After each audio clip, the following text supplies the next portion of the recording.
안녕하세요, 찰리브라입니다. 시세가 지속적으로 흔들리고 거기다가 이제 덧붙여가지고 코인리스나 뭐 코인텔레그래프, 코인데스크를 보면 악재 뉴스들도 상당히 지금 많거든요. 이게 뭘까요, 과연? 자, 여러분들 아마 모두가 다 공감하시겠지만, 그들이 원하는 게 있어요. 대중들이 고점에 사서 물린 코인들을 지금 손절하고 저가에 팔고 떠나게 만드는 게 그들의 진짜 목적이에요. 그것도 진짜 펀더멘탈이 강하고 값어치가 있는 코인들. 저희 이제 오늘 뉴스를 보면서 그런 거를 되게 많이 생각을 했거든요. 그래서 이번 영상은 약간 그쪽 흐름으로 이제 말씀드릴 건데, 베리 실버트가 지금서부터 이제 4시간 전에 버클업이라는 얘기를 하거든요. 안전벨트를 꽉 매라. 이 의미가 과연 무슨 얘기일까요? 폭락시킬 거다. 아니면 다시 한번 상승시킬 거다. 두 가지 중에 아마 하나일 거라고 저는 이제 생각을 합니다. 과연 어디로 진행될까요? 버클업. 근데 폭락을 시키려고 한다면 이런 말을 대놓고 하진 않겠죠. 왜냐면 본인이 욕을 먹을 건 뻔하니까. 지금 그리고 가상자산 시장에서 어떻게 보면 최고 이슈거리가 될 만한 인물이기 때문에 쉽사리 전 그렇게 안 할 거라고 생각합니다. 어쨌건 뭐 시장을 이제 지켜봐야 되고, 지금 뭐 알트코인들이 살짝 올라가고 있는데 지켜봐야죠. 그리고 악재 뉴스죠, 이것도. 마크 쿠반이라는 분이 암호화폐는 인터넷 주식 거품과 똑같다고 말합니다. 그러나 성명서에는 비트코인과 이더리움에 대한 몇 가지 낙관적인 예측이 없었습니다. 되게 아이러니하다고 생각 안 하세요? 막 이렇게 불장이 오고 막 이렇게 가격이 다 이렇게 비트나 알트코인이 상승을 하면 사람들이 막 난리 법석을 부려요. 매스미디어도 막 동조해. 10만 달러 갈 거예요. 5만 달러 찍을 거예요. 뭐 올해 안에 막 그렇게 얘기들을 많이 해요. 그죠? 근데 하락장에 오면 어느샌가 스탠스를 이렇게 바꿔버려요. 180도 바꿔버려요. 이게 그들의 속성이라는 거죠. 이 말을 그대로 믿는 사람도 아마 분명히 있을 거예요. 인터넷 주식 거품과 똑같다. 고로 0으로 수렴할 거다. 이런 뉴스만 보면 그럴 수밖에 없죠. 근데 이분도 똑같아. CNBC의 짐 크레이머는 20% 추락 이후 2만 달러 이상으로 비트코인을 구매하지 않을 것이라고 말했습니다. 이 말대로 해석한다면 이 CNBC에서 어떻게 보면 명성 있는 아나운서잖아요. 이런 사람이 이런 얘기를 하면 사람들은 어떻게 생각을 할까요? CNBC면은 미국에서 대표적인 보도 매체인데, 공중파 중에도 동조할 수밖에 없다는 거예요, 결국에는. 그럼 나중에 손절치고 여기서 나간 사람들은 그 사람들이 뒤통수를 맞더라도 누구한테 하소연할 게 없어. 왜? 본인 손으로 본인이 셀 버튼을 눌렀으니까. 저는 그렇게 생각을 해요. 2만 달러 이상으로는 비트코인 더 이상 구매하지 않을 거다. 2만 달러 밑으로 떨어지겠다고 본인은 말을 하고 있는 거잖아요. 누가 책임질 거예요? 만약에 지금 손절하고 떠나면 그거에 관해서. 그러니까 가격도 떨어뜨리고 악재 뉴스도 지속적으로 계속 던지고.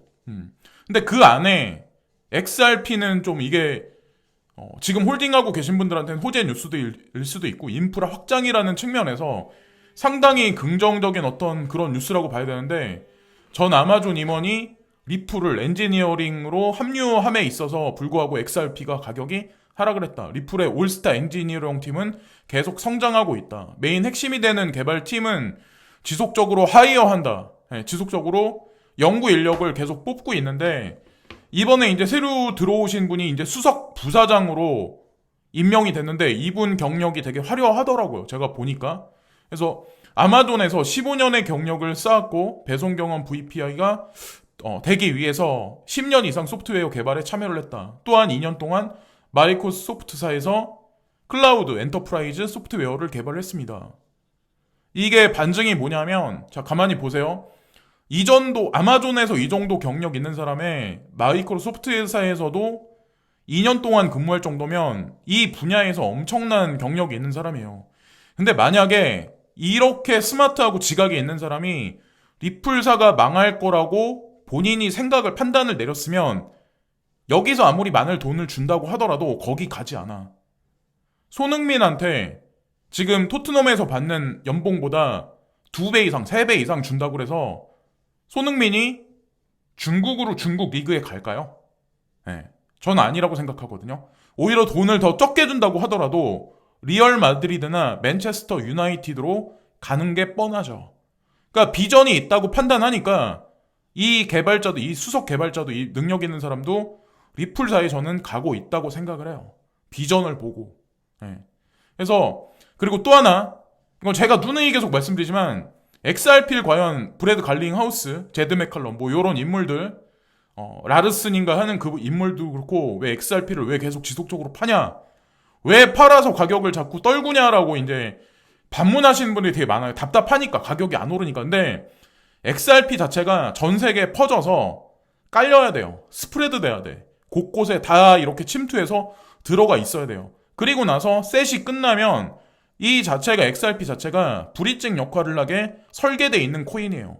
그래서 일정 수준까지는 어쩔 수 없이 그들도 시장에 지속적으로 내다 팔 수밖에 없게, 태어날 때부터 그런 코인이에요. 그러나 일정 수준까지 이 코인이 전 세계에 깔려서 세팅 자체가 끝나면 그 이후에 가격이 올라가는 거는 어떤 다른 코인들보다 겁침없이 아마 올라갈 거예요. 저는 그렇게 될 거라고 확신하거든요. 누가 돈을 투자했는지 그걸 알기 때문에. HSBC, 영국 내 암호화폐 거래소 은행 계좌 간 이체 차단한다. 근데 이것도 가만히 제가 읽어보니까 이것도 되게 악재 뉴스예요. HSBC를 이용하는 영국 투자자는 암호화폐 거래를 통해 얻은 수익을 은행 계좌로 이전할 길이 막혔다. 또한 HSBC 외에도 다수의 영국 현지 은행들이 이용자들이 직불카드와 신용카드를 사용해 암호화폐를 구입하는 것을 차단하고 있는 것으로 나타났다. 벌써 오늘만 말씀드린 것만, 대표적인 뉴스만 벌써 악재 뉴스가 3개나 돼요. 이 뉴스는 아마 여러분들이 어저께도 아마 보셨을 거예요. 왜 지금 하락장에 이런 뉴스들이 버젓이 나올 거예요. 그것도 HSBC면은 영국에서도 내노라는 은행인데, 영국에서 한국으로 따지면 국민은행이나 신한은행급 정도 되는 은행인데 왜 이런 뉴스가 자꾸 나올까요? 자, 그리고 그레이스케일 자산운용사 포트폴리오를 가지고 나왔는데 어저께 같은 경우는 막 하락장이 있고, 지금도 아마 호라이젠하고 지캐시는 상승하고 있는 걸로 알고 있거든, 제가 알기론. 근데 국내 거래소에 있으신 분은 잘 모르실 텐데 지금도 상승을 하고 있어요. 왜 그런지는 뭐 잘 모르겠는데 어쨌건 베리 실버트가 본인이 직접 한 얘기가 있죠. 익명성 코인의 해가 될 거다. 2021년이 분기점으로. 자, 2025년에 목표가를 보시면서 이런 코인들은 투자를 진행하시면 되고, 자, 비트코인 좀 많이 빠졌어요. 그죠? 그리고 비트코인 캐시도 여기는 14% 상승이라고 되어 있는데 사실 많이 빠졌어요. 그리고 이더리움도 많이 빠져 있는 상태인데, 제가 오전에 방송에서 처음에 말씀드렸다시피 타짜들이 오늘 새벽에 100만 원 초반대 정도까지 떨어졌을 때 그때 좀 많이 대량으로 매수를 했었어요. 그거를 말씀드릴게요. 비트코인보다 이더리움에 관해서 조금 더 포커스가 지금 현재로서는 많이 맞춰져 있고, 이더리움 클래식도 좀 많이 빠져 있죠. 근데 이 이더리움과 이더리움 클래식의 메커니즘에 관해서 제가 다른 방송에서 다시 한번 말씀드릴게요. 왜 이더리움 클래식에 관해서 우리는 필요로 하나. 이더리움도 중요하긴 하지만, 자, 호라이젠 어쨌건 그렇고, 라이트코인, 스텔라 루멘, XRP, 지캐시, 어쨌건 여기 나와 있는 코인을 보고 비아냥거리시는 분들 분명히 있을 거예요. 그레이스케일 자산운용사에서 투자했으니까 그 코인은 간다라고 얘기를 하는데 안 가면 어쩔 거냐, 라고 말씀들을 하시겠지만, 제가 이제 몇 가지 사항을 말씀드리려고 해요. 자, 여기 나와 있는 코인하고 네오코인하고 마나코인은 제 주된 포트폴리오예요. 여기 비트코인부터 지캐시까지가 제 주된 포트폴리오고, 네오코인하고 마나코인까지가 제가 가지고 있는 주된 포트폴리오. 여기서 더하고 빼고도 없어요. 큐텀은 아주 조금 가지고 있어요. 0.5%도 안 돼. 가지고 있긴 해요. 근데 그레이스케일 자산운용사 비트코인 트러스트가, 보세요, 미국 증권거래위원회에 주기적으로 보고서를 작성해서 보내야 돼요. 이 상품 자체가. 근데 얼마 전에 이더리움 있죠, 이더리움이 이 보고 작성해야 되는 상품으로 등재가 됐어요. 그 의미는 뭘 뜻하냐면, 가만히 보세요. 지금 처음에 비트코인이 됐죠, 이더리움이 됐죠. 그러면 그 다음에 다른 코인도 그렇게 순차적으로 진행돼서 갈 거라는 거예요. 그렇게 순차적으로. 그러니까 비트코인 외에 이더리움도 그렇게 진행되고 있고, 순차적으로 이 포트폴리오 안에 있는 코인들은 순차적으로 이렇게 진행될 거라는 걸 우리가 유추할 수 있어요. 그럼 100% 그렇게 갈 수밖에 없고, 디지털 커런시 그룹은 거기 이사진으로 있는 사람들이 미국 고위 관료 출신들이 되게 많아요. 글렌 허친스부터 로렌 H, 제이 썸머스부터 해가지고, 자, 미국 고위 관리들이 과연 여기 왜 들어가 있어요? 그러니까 상관관계가 다 있고 결국에는 미국 증권거래위원회하고도 끈끈한 관계가 있는 게 사실은 DCG고 그레이스켈 자산운용사야. 그래서 저는 이거에 관해서 지속적으로 어필을 했었던 거고, 익명성 코인도 망하지 않을 거라는 거에 관해서 제가 어필을 하는 이유는 다 요런 모종의 퍼즐 관계가 있기 때문에 저희 이제 말씀을 드렸던 거예요. 그 결과는 반드시 나올 거고, 지금 현재 악재 뉴스가 제가 말씀드렸다시피 막 쏟아져서 나오기 시작을 해요. 꼭 이럴 때 또 많이 나와.